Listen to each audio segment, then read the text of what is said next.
Pernyataan sikap Aliansi Mahasiswa Papua (AMP), Komite Kota Lombok, Salam Pembebasan Nasional Papua Barat, Nimo, Koyau, Koa, Kosa, Dormum, Foimoy, Tabea Mufa, Dayaklak, Nare, Jepmum, Walak, Wainabe, Amakanye, Amolongo, Kinaona, Wibau, Wah, melawan lupa 26 tahun tragedi pihak berdarah, kekerasan kolonialis dan militeris Indonesia di tanah Papua Barat. Tepat 26 tahun pelanggaran HAM berat pihak berdarah itu terjadi. Tragedi pihak berdarah merupakan akibat tindakan dari aparatur militer negara kolonial Indonesia melakukan tindakan kekerasan terhadap rakyat Papua Barat di Biak yang mengibarkan bendera bintang kejora secara damai dan demokratis. Kejahatan dan kekerasan aparat terhadap rakyat Papua di Biak pada tanggal 2 sampai 6 Juli 1998 telah mengorbankan 230 orang. 8 orang meninggal, 8 orang hilang, 4 orang luka berat dan dievakuasi ke Makassar. 33 orang ditahan sewenang-wenang, 150 orang mengalami penyiksaan, dan 32 orang mayat misterius ditemukan hingga terdampar di perairan Papua New Guinea, PNG, dan sebagian korban belum terdata sejak 6 Juli 1998. Kasus pelanggaran HAM berat tersebut sampai hari ini 6 Juli 2024 telah memasuki 26 tahun, namun negara masih terus mengabaikan dan sepelekan kasus pelanggaran HAM tersebut. Bahkan pelanggaran dan kekerasan terhadap rakyat dan bangsa Papua terus terjadi di mana-mana. Kondisi ini kami melihat bahwa kekerasan oleh kolonial dan militer Indonesia di atas tanah Papua, rakyat bangsa Papua Barat merupakan kekerasan yang dilakukan secara terstruktur dan sistematis terhadap rakyat Papua Barat dari tahun ke tahun tanpa hentinya, yang mengancam berbagai korban kemanusiaan, alam budaya, bahkan martabat kemanusiaan, dan tidak terlepas dari praktek kapitalis dan kedok imperialis antara kolonial Indonesia di tanah bangsa Papua Barat. Akibat awal dari aneksasi bangsa Papua Barat sejak 1 Mei 1963 setelah rakyat Papua Barat merebut kemerdekaan pada 1 Desember 1961 secara konstitusional, de jure dan de facto, secara pengakuan kebangsaan di bawah Belanda dan penyiaran radio Australia serta Belanda. Bahkan secara sah atribut kebangsaan sudah ada sejak itu. Namun kemerdekaan bangsa Papua Barat telah dimanipulasi oleh Indonesia dan orang maupun negara-negara yang mempunyai berbagai kepentingan di atas tanah Papua Barat.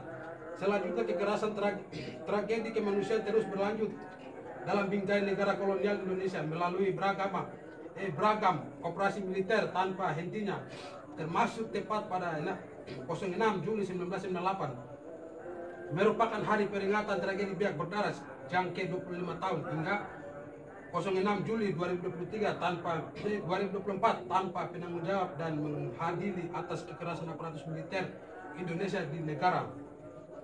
Kini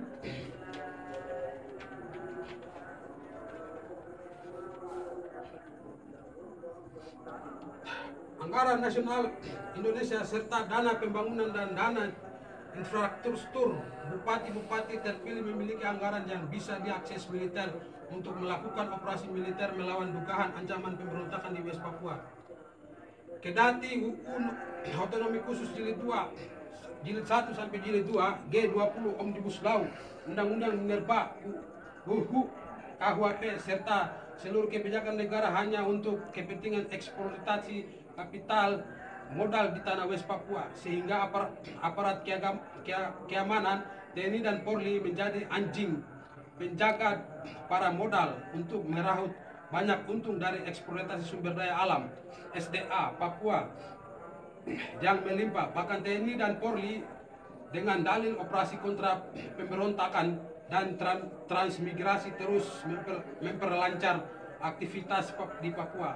Hal ini menyebabkan kasus-kasus transmigrasi terus pembukaan kebebasan berekspresi secara damai terus berlanjut. Larangan pengibaran bendera bintang kejora tetap diberi lakukan dan tidak ketinggalan. tetap terjadi pembunuhan di luar hukum oleh TNI Polri.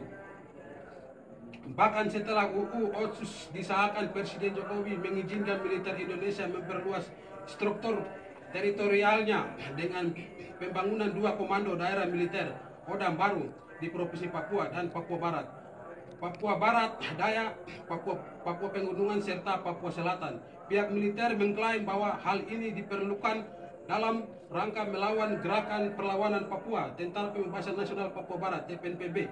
Namun TPNPB tidak hadir dalam jumlah yang signifikan di tanah West Papua. Tampaknya militer tengah berusaha menjustifikasi penambahan struktur komando teritorial yang bisa membuat mereka terus melanggengkan kepentingan bisnisnya.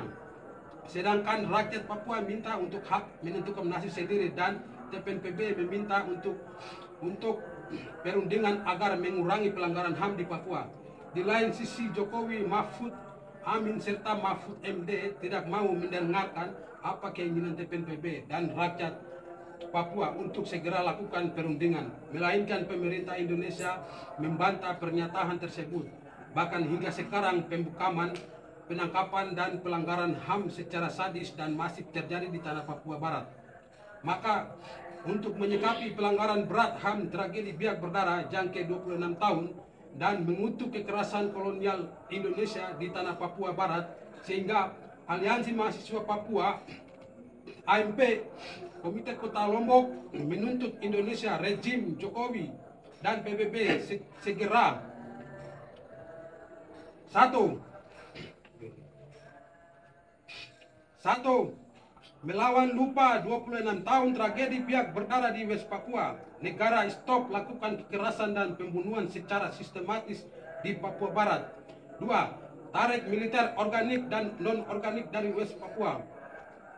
3. Hentikan segala bentuk diskriminasi dan intimidasi terhadap mahasiswa West Papua di Indonesia, teruntuk di kota Mataram.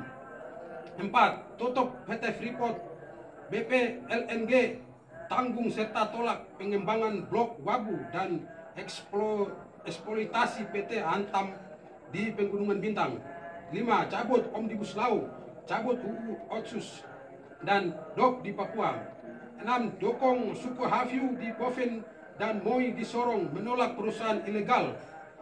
7. Hentikan rasisme dan politik rasial yang dilakukan pemerintah Republik Indonesia dan TNI Polri. 8. Hentikan operasi militer dan pembangunan pos militer berlebihan di Nduga, Intan Jaya, Puncak Jaya, Pegunungan Bintang, Maibrat, Paniai, Maibrat, dan seluruh wilayah West Papua lainnya.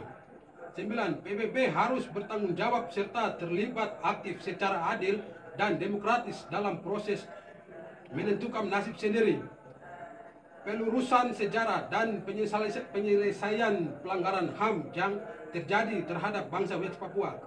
10. Mendesak pemerintah RI untuk memberikan akses seluas-luasnya kepada Komisi HAM PBB untuk meninjau situasi HAM di West Papua secara langsung. 11. Jaminan kebebasan informasi, berekspresi, berorganisasi, dan berpendapat bagi bangsa West Papua. 12. Usut, tangkap, dan adili dan penjarakan jenderal-jenderal pelanggaran HAM. 13. Mendukung perundingan antara Indonesia, pemerintah Selandia Baru, dan TPNPB OPM yang dimediasi oleh PBB demi menyelesaikan konflik di West Papua. 14. Berikan hak menentukan nasib sendiri sebagai solusi demokratis bagi bangsa West Papua. Demikian pernyataan sikap ini kami sampaikan kepada PBB, negara RI, dan seluruh jajarannya atas perhatian dan dukungan seluruh rakyat Papua Barat. Kami ucapkan terima kasih. Salam Pembebasan Nasional Papua Barat. Medan Juang, Sabtu, 06 Juli 2024. Papua Merdeka! Papua Merdeka! Papua Merdeka!